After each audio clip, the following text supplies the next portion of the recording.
Let's talk about how to verify your student daily attendance data.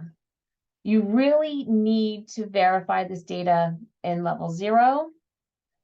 You can consider it in level 1. We have some resources to help you, but ultimately you have to confirm that it is in level 2. That's when the state has the data. In level 0, this is just sections of the landing page when you log in, where you would see your school name, and then you're going to see all of the templates that we collect here at Eastern Suffolk BOCES. I want you to, some important things to know are the record counts. We definitely want to see big numbers for valid records. If you have any errors, they will pop up in these columns. There are 2 types of errors: import errors and verification errors, and we'll delve into that in a minute. Right here, you will see information regarding the electronic import. If you've uploaded a file of data, this will tell you when you've last imported a file.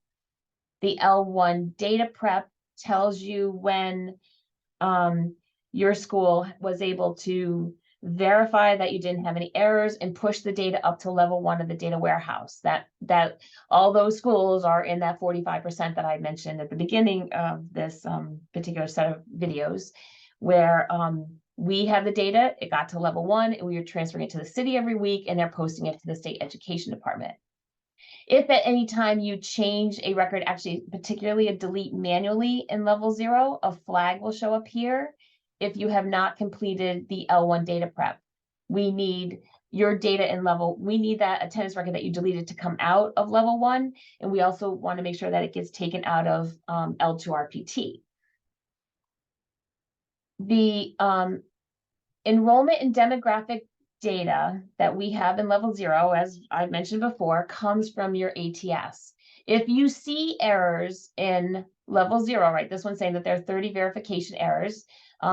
This is a common situation for us where the city has a unique race code that's not in level 0. Level 0 is designed, this is actually kind of important, for all of the state's rules.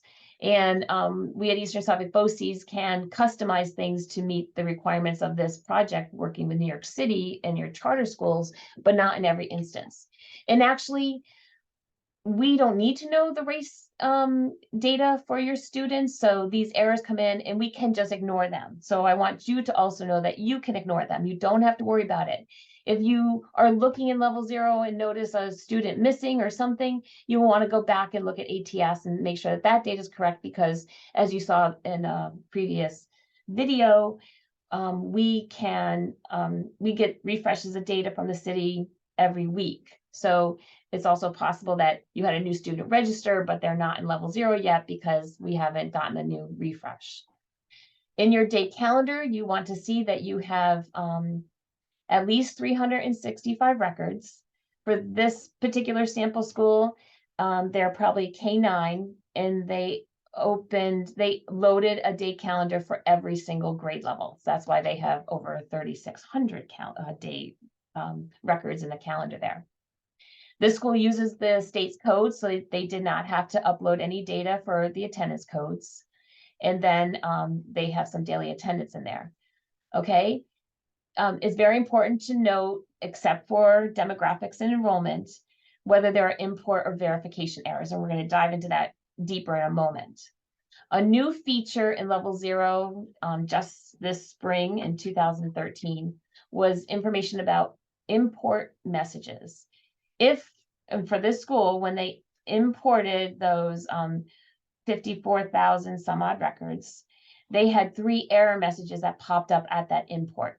So although that number shows, it's just reminding you that there were errors at import. We can see that electronic import date was on the 5th at 5:08 p.m. in 2 seconds. Actually, somehow they cleaned that up really quick. They must have known that that they could delete something, like maybe a student who just enrolled and we don't have the enrollment yet. So they deleted those 3 records for those first, that Monday through Wednesday that we're not going to get for another week. And they locked their data quickly. Knowing that your data has cleared L1 data prep, after the last import. And even if there are import messages, you can ignore that column. It doesn't necessarily clear until you load a new file that's perfect. It's also possible, and we can't tell this from this screen, that back in January, they loaded September through December, and that maybe that was only 30,000 records. And now that they've reported another 24,000, actually, we know that couldn't be true because they were able to complete the upload immediately following. This Y is here because they deleted those 3 records, and they wanted to make sure they need to do their L1 data prep again because they deleted those records afterward or something else. Again, if you see that these the L1 data prep happened after the import, there's nothing you need to do, and this one column of import messages is not a problem for your school. You see other coloring on the screen. When things are in this kind of mauve shading, it means that level 0 is telling you that you probably need to do an L1 data prep. Since they're using the state codes, they never need to do L1 data prep. But if this were in the attendance category where they loaded data, they do need to complete the L1 data prep. Since there were records deleted, they need to repeat the L1 data prep to ensure that those 3, whatever number of records, are also deleted from other areas of the data warehouse. When something is yellow, it means that new data is expected. The timer on this one is actually 30 days because we are hoping that schools are loading their data every month. So once 30 days pass from an import, that field will turn yellow. Here's an example of what import errors might look like. From the home screen, tapping on, actually in level 0, anything that you see that is bold and underlined is a hyperlink to view that data. You can tap on this student daily attendance header in that chart on the dashboard and see information about, and no matter whether there's a number in that field or not, you would be able to see the report screen for student daily attendance. Also at the top of level 0, you'll see different headers, and under reports, you can also choose student daily attendance to get to this exact same screen. That's like, are you going to take the A train or the one? Like you can get to the same place with different trains. And I really don't know if I just lied there. You couldn't get to the same place on those trains. I think so. But anyway, forgive me. So import errors. That means that when you were importing your data, something was wrong. And in this instance, there was a student ID in the file, and there is a missing or invalid demographic record. The student doesn't have one. So you want to make sure you know what went wrong. In this issue, you can see like, oh, wow, is this real? Was that student ID really 1, 2, 3, 4, 5, 6, 7, 8, 9? Like maybe you realize you didn't know a student ID, you put something in there and you need to go back and find it and then maybe reload that file. If there are 80 records for this one student, you don't want to go fix each one manually. You're going to want to fix your import file and re-import the data. Also on the screen, you can, at the top, just under the blue box, and this is true on every report screen for any template, you can look at distinct errors. So what we're seeing here is there's the kiddo where we saw that there was no demographic record for them. And also there's some other student whose data was loaded, and this isn't a valid ID. It's more than 9 characters, and nothing in the city starts with an 8 anyway. All of these headers are sortable, again, right? They're bold and underlined. So if you wanted to sort things by a student name and ID, or just look at the types of errors if you're looking to clean things up. You can also look at verification errors. Verification are logic. Import is basic, like set up the structure. Maybe you imported your file with your dates as day/month/year. That's going to give you import errors. But now we're looking at logic errors. And these are the ones down here highlighted in pink. In one example, I drew very poorly here that a school had over 8,800 errors. And what happened was it was for every single student with a present in code. And it took a moment for me to find this, on the phone with a school. there's no space here between the hyphen and in. So all they had to do was go back to their import file, do a search replace to take out that space, and the data loaded perfectly after that. And then here's another one where the modality came out as wrong. And in this case, it had it's not out. Out is not the valid modality. They were probably referring to the student being out of school and being instructed remotely. So they just need to do a search replace for out and replace it with an R for remote and then reload their data. Again, looking at those distinct errors is very important. It is super helpful to look at it that way because you really can't review 8,800 records to see what's going on. This gives you a clue, and they really had 2 quick repairs. In level 0, you will frequently see this at the top of the screen. Whatever you have on your screen, you can download to review it. The screen, I think, will only show you up to 500 errors. And if you have more than that, there'll actually be a button here that says show all. And you can actually download that if you need to review it specifically. Or you can just kind of probably need to look at the distinct errors and then clean that up. Let's talk a little bit more about verification errors. Actually, I want to go back to the screen one more time. Up in the upper right-hand corner, after you clear import errors, you can run this verification. It's kind of a pre-check for your level 1 data prep to make sure that all your data is ready. If you don't run this first, it's fine. You'll do the L1 data prep, and then it's going to tell you of errors, and there'll be a link to bring you back to that page. So additional common errors for verification. One student had again, when you have no demographic record or whatnot, you'll want to consider if you can go search in your local system. Let's say you have PowerSchool, and a student ID would show in this case, right? PII, I can't show you anything. You would go look in PowerSchool, search that ID, find your student's name. Then you can come back to level 0 to the manual input screen and search for a student name and see if those ID match. You can also go check ATS and, so you want to see what's going on.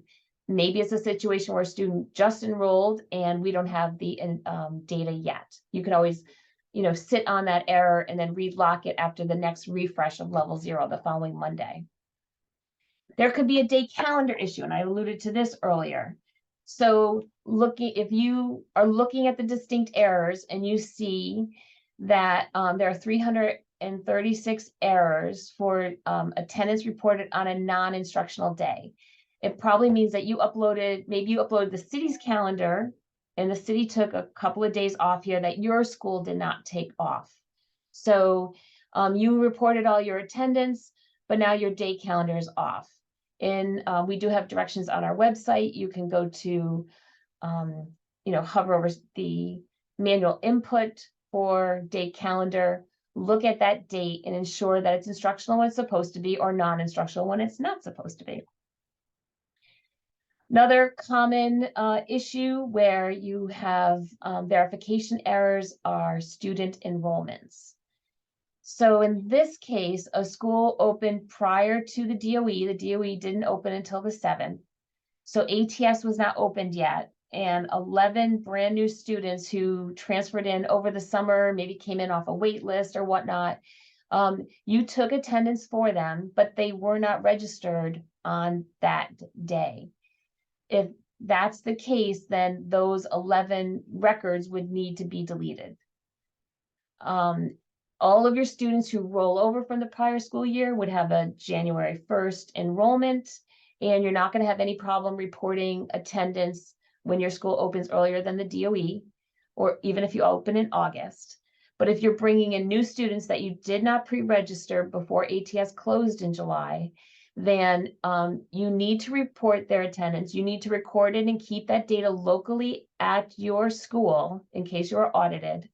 But the state education department is just not going to be able to accept that because we don't have, I say we, because I'm not going to have it the same as the state won't have an enrollment from ATS for that student on that exact day. Another reason why this tends to happen could be that you brought a new student into your school, especially if they're homeless. You're required to have them start school immediately, like walk them down the hall and get them to class. I was a school counselor and we've done that before. I have done that before. But ATS doesn't, just didn't get them that day. By the time you got the exact day in, and this could be an example, right? Like they're taking attendance on a student who just joined their school, but ATS is not showing them as a student yet. And you're going to work with ATS and get that fixed. And then you're going to look at if there's any missing data later, and you'd be able to fix it. If you are expecting a repair from ATS, and I did mention this a little while ago, you can actually leave the errors in level 0 and just come back after the next refresh the following Monday, or you can start cleaning up the data right here. If you have many of these dates, if you at the end of the year, and this has happened, it could be, this is plenty. You don't want to really open, let's see, we got 22, 29, 33. You don't want to open up 33 individual records and delete them manually. If you know that this data is just going to have to go away because of how the enrollment works in ATS, you can call us and we can do that for you with a utility in a matter of seconds. And we'll let you know when it's done. So email us actually is the best thing to do. I hope I have a review of our website. I want to give you some more information on that one. So you can see specifically if a student has no enrollment. Again, on this report screen, there is an option for no enrollment. This is not on every screen, but on some. And it's a good place to look to see where a situ might have popped up.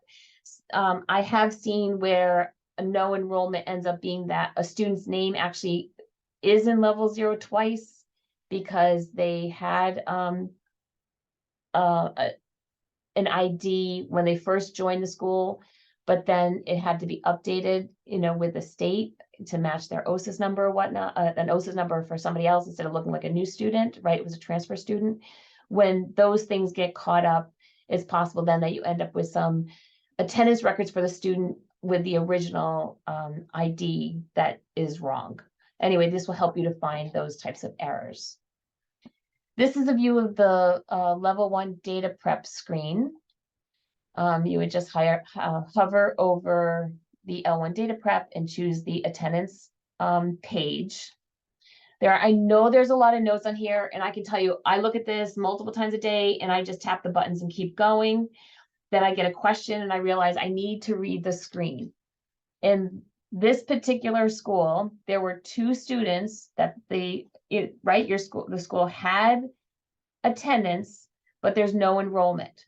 It could be 2 kiddos who came in August, but they don't have any enrollment yet until September 8th when ATS opened. And level 0 is warning you that that data will not be exported. They'll export everything but that.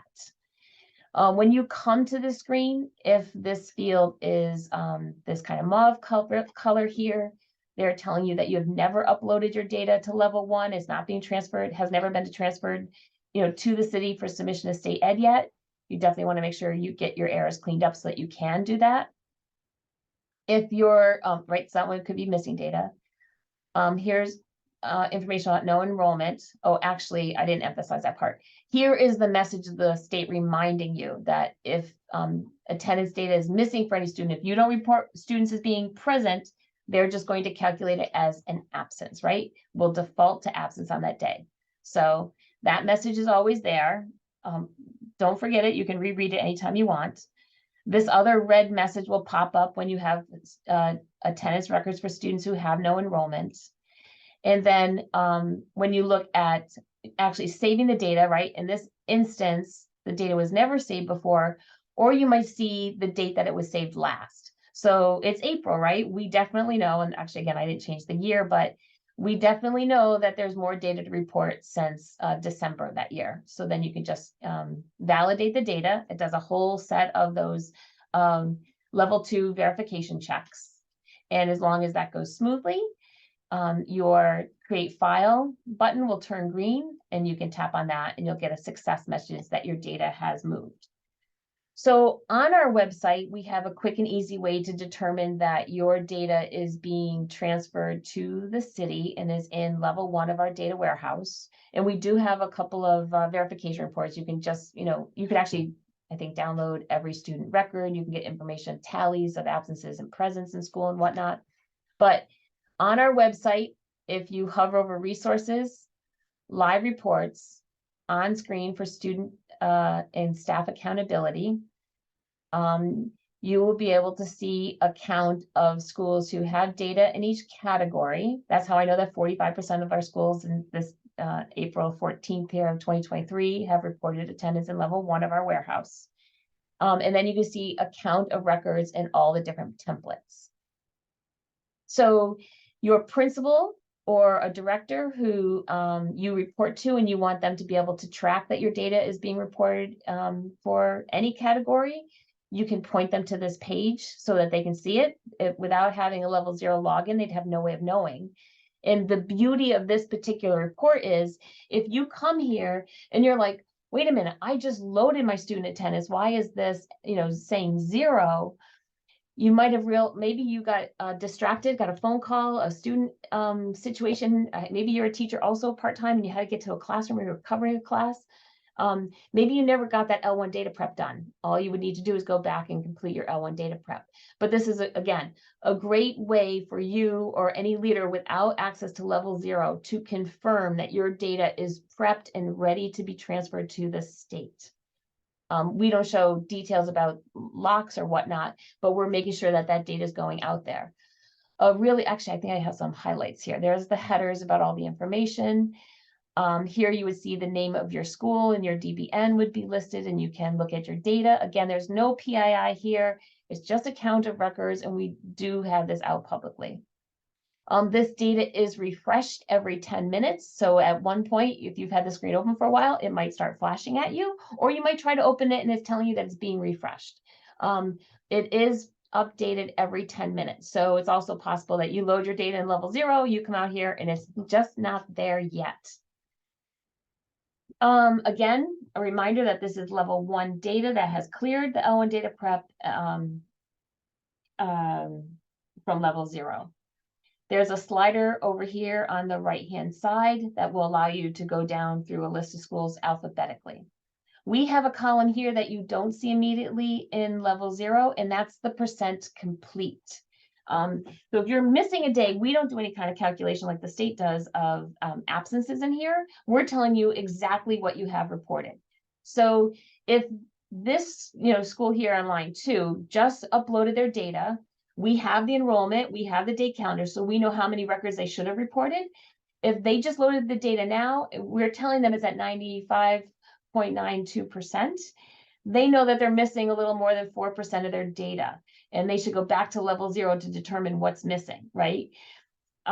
Or maybe they loaded that data a couple of days ago, and the first day they loaded it, it said 100%. The next day it was 90-something%, and it's going to go down every day. It is a live calculation of whether or not you reported 100% of your attendance. And as you can see, some schools, they might have loaded data early in the year and the number has been going down and down every day. By June, we're going to be pointing you to this table to say you need to look at this and ensure that your data is at 90-some-odd%, very high 90s or even 100%. In level 0, again, back to that report screen, you can tap down on this button here for an attendance breakdown. And this gives you information about where you're at. They will show you what the total number of attendance records you reported in the prior year. And then this report was run on January 10th of a year, right? This is not the current school year. And so they had 13,000 records at that point. This year on that date, they have more. So, okay, good, right? We're probably, doing great that we have more students or we're just reporting better attendance. You will also be able to see a breakdown by the modality. Of course, here I didn't even emphasize, the state no longer uses just a present code. It has to be present in or present out. So you will see those individual lines. So this might help you to make sure that you're reporting it correctly. If your school never did remote instruction, you're going to want to see this present out as 0. Tardy information, again, is no longer just tardy. You're going to see tardy in or tardy out, and you'll be able to see those counts. You'll be able to see a count of how many suspensions you had, and then your excused and unexcused counts of, records for attendance on those days. Modality of instruction is not expected when the student is not in school. They're not being instructed. In L2RPT, the State Education Department, actually, in case I haven't defined SIRS recently, this is the Student Information Repository System, also referred to as the data warehouse, and level 0 is looped into that too. That's where the data warehousing stuff starts. Technically, ATS is part of the data warehousing because that's where you're getting that data. That data flows automatically to the state. You don't have to do anything else once you're maintaining your data in ATS for enrollment, at least. So, and again, it doesn't matter what school year I show because these reports are there and available for you. You would see again those counts, and they have a neat one here too. They're warning you there are 319 missing attendance records that we know they're going to calculate as absence. So now let's go back and see what the comparison is to level 0. That number is slightly off. If you just had a new student enroll, maybe you had a student leave. This is another time where you end up with errors with attendance. You are marking a student absent, right? They're not in school, absent, absent, absent. And then a week later, you find out that the student transferred to another school and the enrollment was backdated. Maybe now they were homeless and that school had to take them in right away, and ATS is giving them that credit for the first day that they got to the new school. So there are 4 records on a student in level 0 that don't make it to level 2 because that student was no longer enrolled those last 4 absences. Or maybe it was 2 students on 2 days. Like something along there is the most common reason for this discrepancy. We can see that the tardy number rolled over perfectly. Same thing for suspensions and excused absences, and also your unexcused absences is 20 less. So maybe that's something to look into. In L2RP, just like level 0, every time you see a number that is blue and underlined, it is a hyperlink. By tapping on it, you can look at the exact records. So L2RPT was telling us that there were missing records. Maybe they're even those absences somehow, right? It's almost, 300 is more than 20 records. So that's something that you might find that is there somehow. That data didn't get to L2RPT. Maybe you even loaded data in level 0 since our last transfer to the state. So those extra records are, again, in level 0, but not at state ed. You can see missing in level 0. Back on this report screen, you're going to tap on missing attendance. You can choose either a single month or the entire year. For this school, we see that the level 0 also calculated that there were 319 missing, just like L2RPT. You definitely want to check that out. L2RPT also has a summary report. Actually, let me emphasize here that this report is the 371, and it's made, and it would be my first stop for verification to see, are all my records there? And then you want to look into details about it. The 360 gives you exact information on any given day. And this one might be helpful, right? So number of students absent on a given day, number tardy. When you see a large number, maybe like a present and or tardy, because tardy is students being present in school, they just miss some number of minutes, right? So that's good that number is very big, right? If you see that the absences, either excused or unexcused, are pretty big, you might want to consider, am I missing data on one of those days? Actually, here they're telling you the exact count. Actually, let me zoom in here. They're telling you the exact count of the number of records missing on every given day. And if you tap on that, you'd actually be able to see the student IDs involved in when there's no data. So the state education department in that student and educator report showed us that a school had 95% attendance participation rate in school for attendance. And I have an email here. I said, hey, how do you calculate that? And they said, oh, Tracy, let me tell you, the SIRS 360 that we were just looking at. It's the total number of enrolled students and then looking at the number of present. I literally went in there and downloaded the report. You can run it as Excel data. So I pulled it down without any, color coding or merge cells.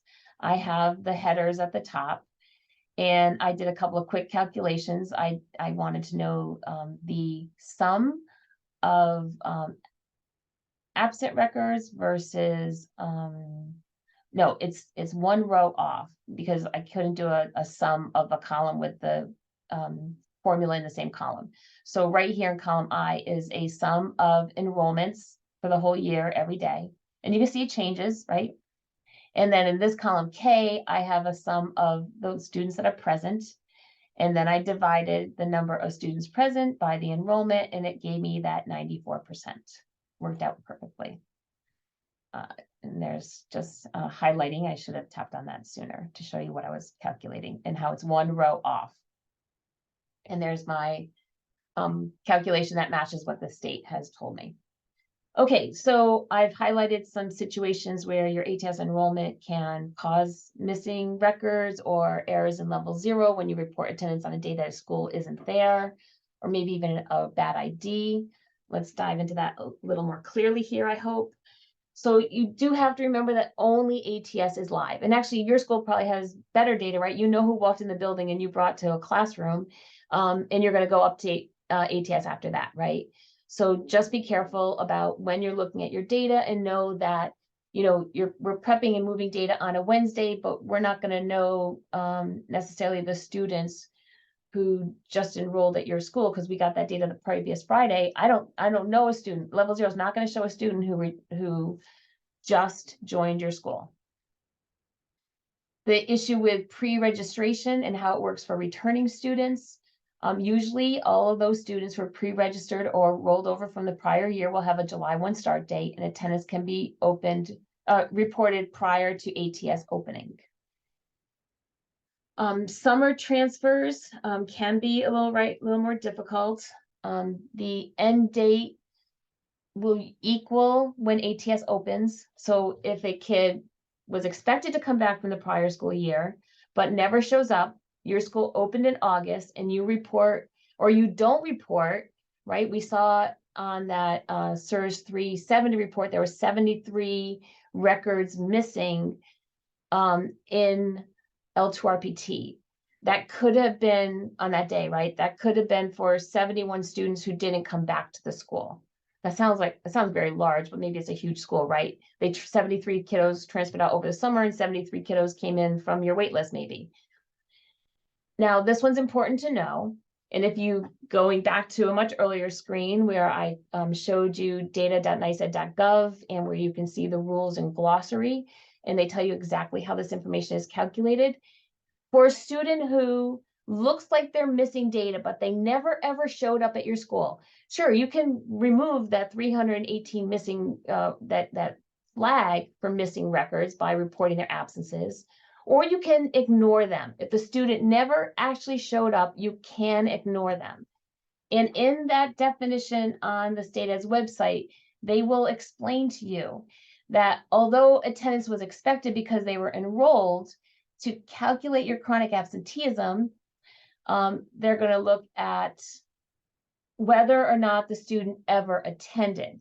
If a student never ever attended, then they're going to be skipped in the calculation of chronic absenteeism. If the state references being enrolled in school for at least 10 days and attending at least one. But I got a phone call from a school in January. They had 53 missing records for one single student, because they were like a K3 building. The student needed special ed placement, and they never got the proper special ed placement until January of the next year for 4th grade. So the kid finished 3rd grade, their enrollment hung in there, and the state actually has new regulations this year where the students' enrollment code can be changed at the DOE to like a non-attending one, and just kind of like being tracked for the issues of neglect, where each student needs to attend school during those compulsory years. But in that scenario, we then went into the chronic absenteeism report, and we saw the student never attended. It was never included in their chronic absentee calculations. Again, here are those exact verbiage about it. And although I am showing secondary, the definition is absolutely the same for elementary and middle level. Again, when you take in new students over the summer, their start date will equal when the DOE opens and ATS goes live. So all of those dates that you might load into level 0 for attendance in August are going to be errors, and you will have to delete them. Again, keep them for your local records in case you're audited, but level 0 just cannot accept them if you don't have an actual enrollment on that day. Just to highlight for you, if there's a preschool at your building, this data is not collected in SIRS, that Student Information Repository System, only K-12 students. We've had schools call us, and we found that with errors saying that there's no enrollment, and it ended up being some preschoolers in the file. We actually covered this about, remember, that data isn't exactly live in level 0. This here screen is the import when you are bringing in an electronic file into level 0.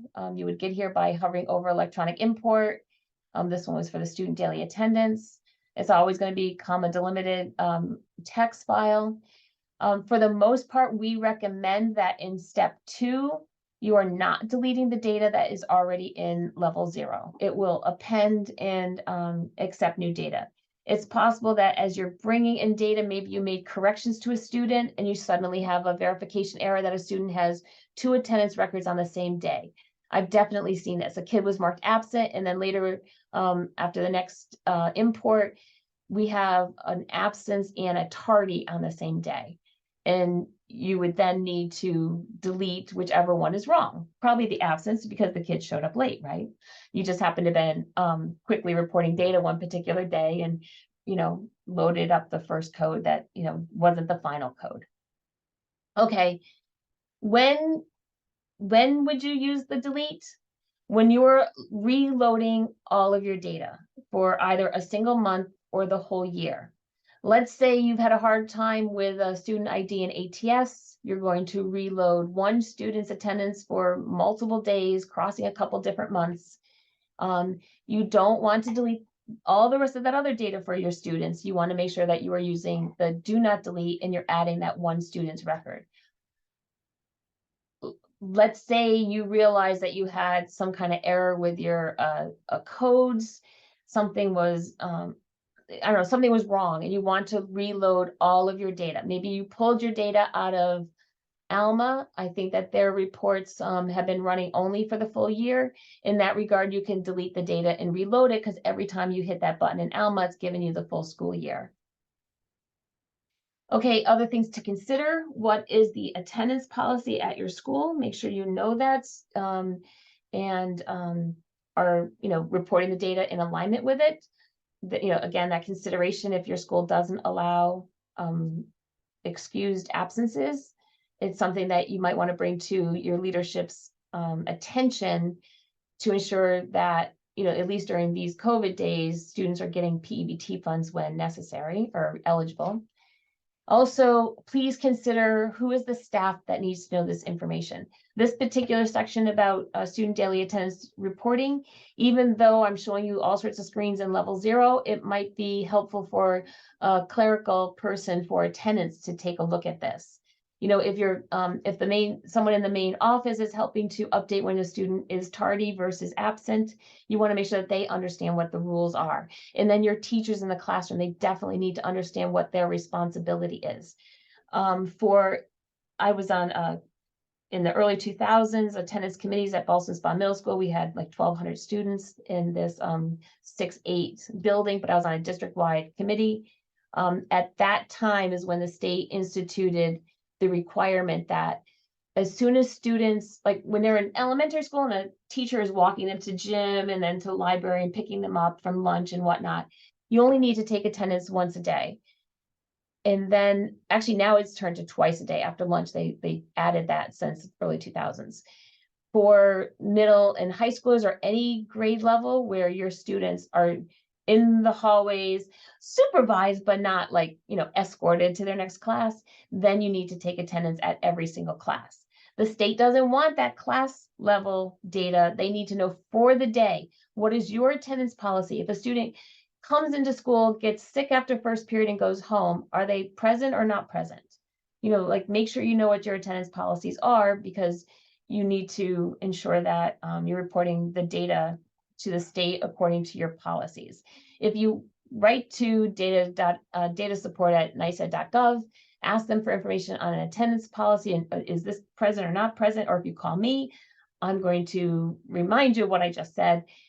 That is a local policy that you will set. The state just requires that you report a code for every single day.